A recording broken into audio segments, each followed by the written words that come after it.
yeah. So I'm gonna have you guys make your set. All right. So these bows, these are just like branches I found that I cut.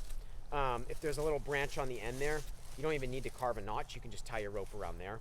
So I do like to have a little one of those on the further end from me, and then here is where I'll carve like a tent stake notch. So it's a tent stake notch, that's 7 notch, but it's actually reverse. So my flat side is actually closer to like the bow, if that makes sense. All right, so I'm gonna cut that. My knife. Fall off. Either that or I forgot to put it back. Oh, do you use it for a fire set? No, I used the other flint. What was I using? No, I was doing the feather stick right here. In the bush. And it's brown. Oh, you got it? Okay. Yeah, that's why it's like earthy colored stuff's frustrating sometimes. So, all right. So what you're going to do is do a tent stake notch there, okay? So that's just a little wall that the rope can hang on to, okay? If you have knots and stuff, you can take those off. I don't really care about the bark today. I just care about, like, functionality. If you want to go ahead and carve little roses and dragons in your bark or whatever, little designs, whatever you want to do, you can do that. But that, for me, is a good enough bow right there, all right? And then with the handhold, this is going to be a hardwood. And what I did is I just cut, you know, a whatever 3-inch length, sawed it, and then split it, okay? So what I'm going to do with this, flatten this down, and I'll just show you guys kind of how to make the whole set now, and then I'll have you guys spend like, you know, an hour pretty much working on it. Okay, that's good enough there. And if you want, I recommend just kind of cleaning up the edges, kind of chamfer those all, just so that's a little bit more comfy. If you want to whittle the bark off, you can. But the key that's really going to make this work is to start out the hole with your knife. Just don't do it over your leg and don't do it like into your hand. Just put it on the ground and spin a little hole in there. When you make a hole, don't just grab your knife like this in case you slip. I always put my palm on top and then just do this way, just so that there's no way my hand can slip down.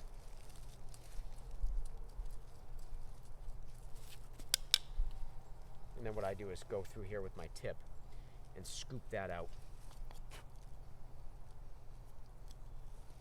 So then I just have a little hole, and you will burn into that with your spindle, which is good.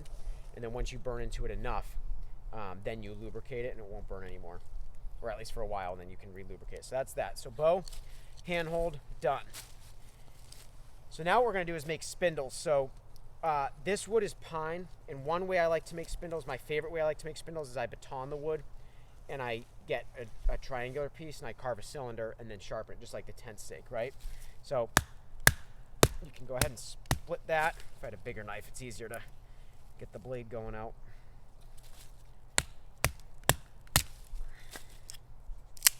Okay, and I'll split that open. Okay, and with pine especially, make sure you whittle all the bark, because I tend to find that a lot of the sap is under the bark, and you want that gone or it'll lubricate your whole set. And this is a good length too, so if it's wet out, a thicker spindle is going to be better for you, but it's also going to be you need a little bit more downward pressure with it. But a thin spindle is really nice because you get more rotations with your bow. So whittle that out.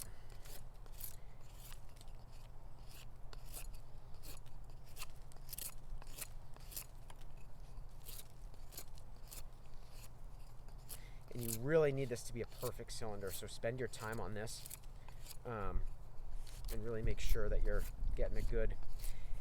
If it does have a little bit of kind of, you know, roughness to it, it could be good because it actually helps the string spin around it, but it has to be like very circular, because I tend to find if it's a smooth circle, the string might actually slip. Get all that bark off.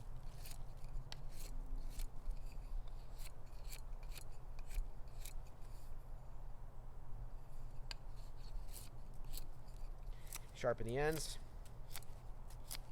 And you don't want it like a spear point, like really sharp. You want it like a rooftop of a house, like, you know, just a point on there.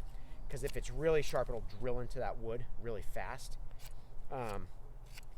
So I usually just give it a more, you know, wide angle there just to get into that wood. So that's that. Other side.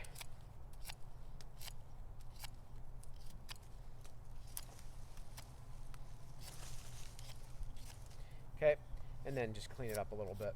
Usually what I do is just like light cuts to just see if there's anything my knife grabs onto, and then get rid of all the edges and stuff. So that's pretty good. That's pretty good straight usable spindle there. So bow, spindle, handhold, and then we're gonna split these open to get a half, and then I just whittle the bottom, make a flat part, okay, and then whittle the sides.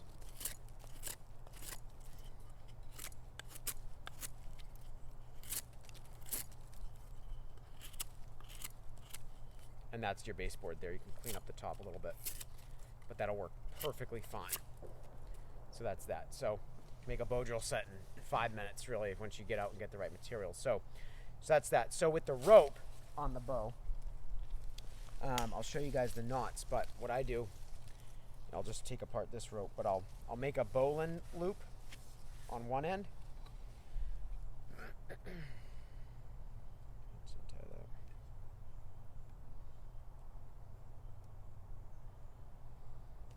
I have rope for you guys. I'll cut it and melt the ends with the lighter, so you guys can use it.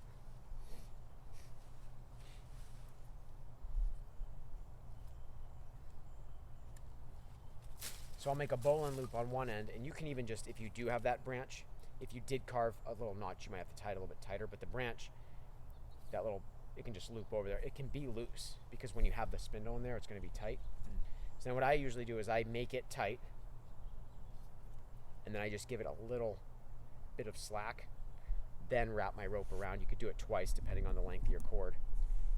Tie that in, and you don't want a long length of tag end, because then it's going to just flip around and get in your way, hit the dust, get stuck in the string.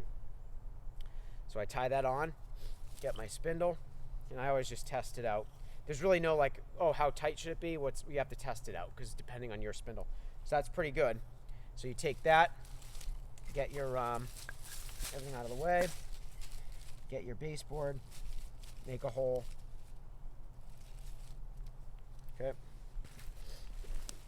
and then just to test it out, get your spindle in there, handhold, and remember in the beginning that's a very small hole. All right, if you want to spend time and really make it deep with your knife, you can, but you're going to burn into that over time. Then we'll lubricate it up and we'll be good to go. So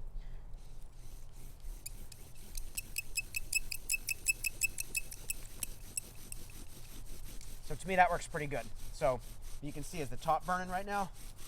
Maybe not. Yeah, so it'll burn and then we'll lubricate it up.